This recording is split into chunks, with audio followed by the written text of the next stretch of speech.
Hello everyone, welcome to my channel. ಇವತ್ತು ನಾನು ನಿಮಗೆ ರುಚಿಯಾದ ರವೆ ಇಡ್ಲಿ ಆ್ಯಂಡ್ ಸ್ಪೈಸಿಯಾದ ಕೊಕೊನಟ್ ಚಟ್ನಿ ಹೇಗೆ ಮಾಡೋದು ಅಂತ ತೋರಿಸ್ಕೊಡ್ತೀನಿ, ಬನ್ನಿ. ಮೊದಲಿಗೆ ಅದಕ್ಕೆ ಬಾಣಲಿ ಇಟ್ಕೊಂಡು ಅದರಲ್ಲಿ ಎಣ್ಣೆ 2 ಸೌಟಷ್ಟು ಎಣ್ಣೆ ಹಾಕ್ಕೋಬೇಕು. ಹಾಗೆ ಸ್ವಲ್ಪ ಸಾಸಿವೆ, ಅದು ಸ್ವಲ್ಪ ಚೆನ್ನಾಗಿ ಫ್ರೈ ಆಗಬೇಕು ಸಾಸಿವೆ, ಆವಾಗಲೇ ನಮಗದು ಚೆನ್ನಾಗಿ ರುಚಿಯಾಗಿ ಟೇಸ್ಟ್ ಕೊಡುತ್ತೆ. ಓಕೆ, ಇದು ತುಂಬಾ ಹೆಲ್ತಿನೂ ಹೌದು.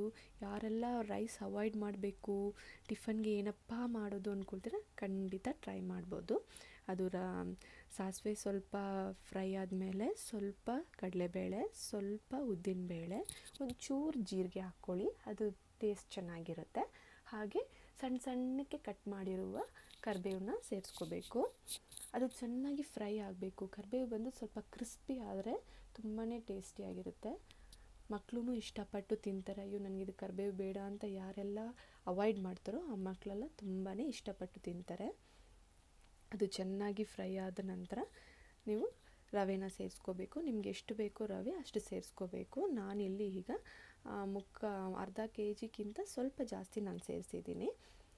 ನೀವೆಷ್ಟೇ ಪ್ರಮಾಣ ರವೆ ತೊಗೊಳ್ತೀರೋ ಅಷ್ಟೇ ಪ್ರಮಾಣ ನೀವು ಗಟ್ಟಿ ಮೊಸರು ತೊಗೊಬೇಕು. ಹಾಗಾಗಿ ನಿಮ್ಗೆ ಎಷ್ಟು ಬೇಕೋ ಅಷ್ಟು ರವೆ ಸೇರಿಸ್ಕೊಳ್ಳಿ. ರವೆ ಬಂದು ಚೆನ್ನಾಗಿ ಹುರಿಬೇಕು. ಅದು ಚೆನ್ನಾಗಿ ಫ್ರೈ ಆಗ್ತಾನೆ ನಮಗೆ ಚೆನ್ನಾಗಿ ಸಾಫ್ಟಾಗಿ ಬರುತ್ತೆ ಇಡ್ಲಿ. ಅದು ಚೆನ್ನಾಗಿ ಫ್ರೈ ಆಗಿಲ್ಲ ಅಂದರೆ ನಿಮಗೆ ಇಡ್ಲಿ ಬಂದು ಹಾರ್ಡ್ ಆಗಿಬಿಡುತ್ತೆ. ಸೊ ಚೆನ್ನಾಗಿ ಮೀಡಿಯಮ್ ಟು ಲೋ ಫ್ಲೇಮಲ್ಲಿ ಇಟ್ಕೊಂಡು ನೀವು ರವೆನ ಹುರ್ಕೋಬೇಕಾಗುತ್ತೆ. ಸ್ವಲ್ಪ ಚೆನ್ನಾಗಿ ಅದು ಸ್ಮೆಲ್ ಬರೋದು ನಿಮಗೆ ಗೊತ್ತಾಗುತ್ತೆ. ರವೆ ಉರಿತಾ ಅದು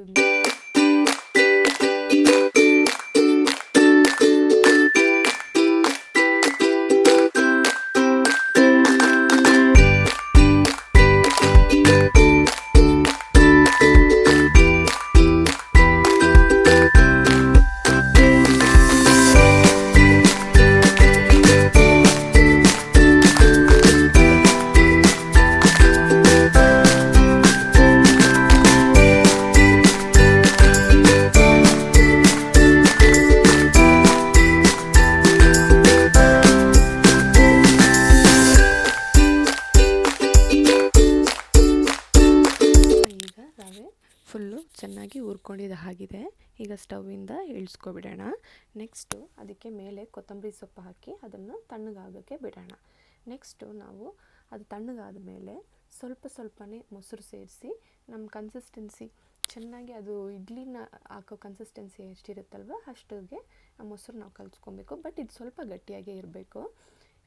ನೀವು ಸ್ವಲ್ಪ ಲೈಟಾಗಿ ತೆಳುವಾಗಿ ಕಲಿಸ್ಕೊಂಡ್ರೂ ಅದು ರವೆ ಚೆನ್ನಾಗಿ ಹೀರ್ಕೊಬಿಡುತ್ತೆ. ಸೊ 1 hour ನೀವು ಅದಕ್ಕೆ ಟೈಮ್ ಕೊಡಬೇಕು. ಅಟ್ಲೀಸ್ಟ್ 1 hour ನೀವು ರೆಸ್ಟ್ ಮಾಡಿದ್ರೆ ತುಂಬ ಸಾಫ್ಟಾಗಿ ಬರುತ್ತೆ. ಇಲ್ಲ ನಮಗೆ ಟೈಮ್ ಇಲ್ಲ ಹಾಗಂತಂದರೆ ಒಂದು 1/2 hour ಆದರೂ ಅದಕ್ಕೆ ರೆಸ್ಟ್ ಮಾಡೋಕ್ಕೆ ಬಿಡಿ, ಖಂಡಿತ ಸಾಫ್ಟಾಗೇ ಬರುತ್ತೆ. ನಿಮಗೆ ಎಷ್ಟು ರವೆ ತೊಗೊಂಡಿರ್ತೀರೋ ನೀವು ಅಷ್ಟೇ ಮೊಸರು ಹಾಕಿ ಕಲಸಿ, ಖಂಡಿತ ಸಾಫ್ಟಾಗಿ ಬರುತ್ತೆ. ಖಂಡಿತ ಟ್ರೈ ಮಾಡಿ ನೋಡಿ. ಫುಲ್ಲು ಹೀಗೆ ನೀಟಾಗಿ ಕಲಿಸ್ಕೊಂಡ್ರೆ ನಮಗೆ ಎಷ್ಟು ಬೇಕೋ ಅಷ್ಟು ಉಪ್ಪು ಹಾಕ್ಕೊಂಡು ಅದಕ್ಕೆ ಕಲಿಸ್ಕೊಬೇಕು. ಹೀಗದಾಗಿದೆ, ಸೈಡಲ್ಲಿ ಇಟ್ಬಿಡೋಣ. ನೆಕ್ಸ್ಟ್ ಈಗ ಚಟ್ನಿ ರೆಡಿ ಮಾಡ್ಕೊಳ್ಳೋಣ. ಕಾಯಿ, ಬೆಳ್ಳುಳ್ಳಿ, ಶುಂಠಿ, ಪುದೀನ, ಹುರ್ಗಡ್ಲೆ, ಸ್ವಲ್ಪ ಖಾರಕ್ಕೆ ಎಷ್ಟು ಬೇಕೋ ಅಷ್ಟು ಹಸಿಮೆಣಸಿನ್ಕಾಯಿ, ಸ್ವಲ್ಪ ಹುಣಸೆಹಣ್ಣು, ಸ್ವಲ್ಪ ಕೊತ್ತಂಬರಿ, ಇದೆಲ್ಲ ಹಾಕಿ ಸ್ವಲ್ಪ ಉಪ್ಪು ಹಾಕಿ ನುಣ್ಣಗೆ ಮಿಕ್ಸಿಲಿ ರುಬ್ಕೊಳ್ಳೋಣ. ನೆಕ್ಸ್ಟು ಈಗ ನೋಡಿ ಕನ್ಸಿಸ್ಟೆನ್ಸಿ ಕರೆಕ್ಟಾಗಿದೆ. ಇದು 1 hour ಆಗಿದೆ ಕಲಸಿಟ್ಟು. ಈಗ ಇದು ರೆಡಿಯಾಗಿದೆ ಇಡ್ಲಿ ಮಾಡೋದಕ್ಕೆ. ನಾವು ಸ್ಟವ್ ಮೇಲೆ ನೀರು ಬಿಸಿ ಆಗೋಕ್ಕೆ ಇಟ್ಟಿದ್ದೀವಿ. ಅದು ನೀರು ಕಾಯ್ದ ನಂತರ ನಾವು ಇಡ್ಲಿ ಪ್ಲೇಟ್ಗಳನ್ನ ಅದರಲ್ಲಿ ಇಟ್ಬಿಡೋಣ. ಅದಕ್ಕೆ ಮುಂಚೆ ಇಡ್ಲಿ ಪ್ಲೇಟಲ್ಲಿ ಸ್ವಲ್ಪ ಲೈಟಾಗಿ ಎಣ್ಣೆ ಅಪ್ಲೈ ಮಾಡಿಕೊಂಡು ನಾವೇನು ಇಡ್ಲಿ ಬ್ಯಾಟರ್ ರೆಡಿ ಮಾಡಿದ್ದೀವೋ ಅದನ್ನು ಅದರಲ್ಲಿ ಹಾಕಿ ಅದ್ರ ಮೇಲೆ ಸ್ವಲ್ಪ ಗೋಡಂಬಿ ಇಟ್ಕೊಳ್ಳೋಣ. ತುಂಬ ಟೇಸ್ಟಿಯಾಗಿರುತ್ತೆ. ಈಗ ನೀರು ಬಿಸಿಯಾಗಿದೆ, ಸೊ ಒಂದೊಂದೇ ಪ್ಲೇಟ್ಸ್ನ ಅದರಲ್ಲಿ ಜೋಡಿಸ್ಬಿಡೋಣ.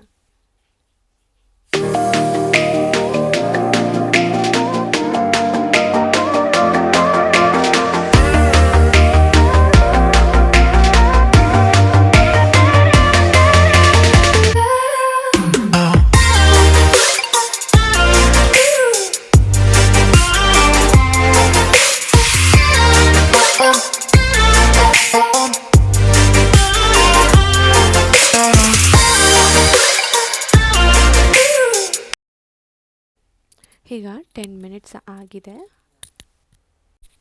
ಇವಾಗ ನಾವು ಚೆಕ್ ಮಾಡಿ ನೋಡೋಣ ಅದು ಬೆಂದಿದೆಯಾ ಅಂತ. ನಮಗೆ ಕೈಗೆ ಮೆತ್ಕೊಂಡಿಲ್ಲ ಅಂದರೆ ಅದು ಬೆಂದಿದೆ ಅಂತ ಅರ್ಥ. ಸೊ ಇವಾಗ ನಾವು ಪ್ಲೇಟ್ಗೆ ಚೇಂಜ್ ಮಾಡ್ಕೊಳ್ಳೋಣ. ಬಿಸಿ ಬಿಸಿಯಾಗಿ ಅದು ಪ್ಲೇಟ್ಗೆ ಹಾಕಿ ಸರ್ವ್ ಮಾಡಿ. ಬಿಸಿ ಬಿಸಿಯಾದ ರವೆ ಇಡ್ಲಿ ಜೊತೆ ಸ್ಪೈಸಿಯಾದ ಕೊಕೊನಟ್ ಚಟ್ನಿ ಬಂದು ಈಗ ರೆಡಿಯಾಗಿದೆ.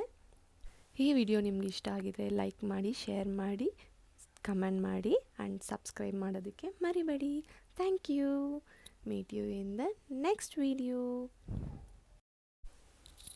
Thanks for watching. Bye.